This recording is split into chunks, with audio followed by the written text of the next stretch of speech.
স্বামী রাহুলের মৃত্যুর খবর পেয়ে বাড়িতে ছুটে এসেছেন স্ত্রী প্রিয়াঙ্কা সরকার।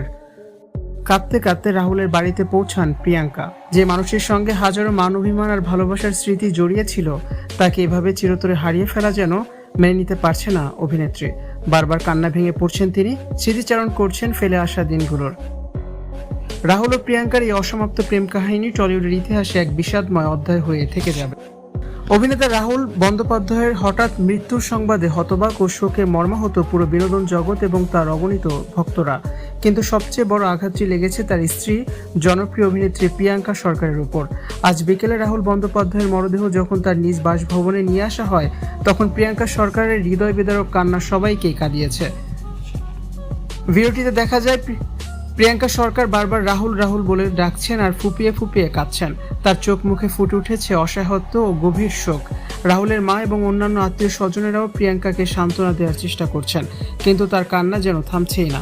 প্রিয়াঙ্কা একবার রাহুলের নিথর দেহের দিকে তাকিয়ে আবার কান্না ভেঙে পড়ছেন। তার এই অসহায় বেদনাদায়ক কাহিনী হৃদয় ছুঁয়ে গেছে সকলের।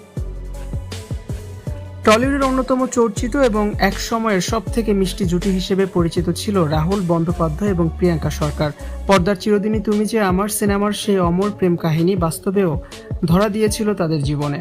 কিন্তু কে জানতো পর্দার সেই করুণ পরিণতি বাস্তবের জীবনেও এভাবেই ফিরে আসবে। রাহুলের অকাল প্রয়াণে আজ স্তব্ধ হয়ে গেছে সেই রূপকথার সংসার।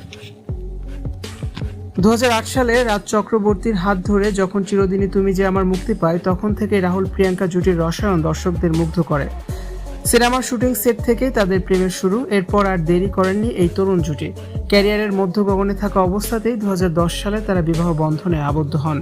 টলিউডের আনাচে কানাচে তখন শুধু তাদের সুখী দাম্পত্যের গল্প শোনা যেত।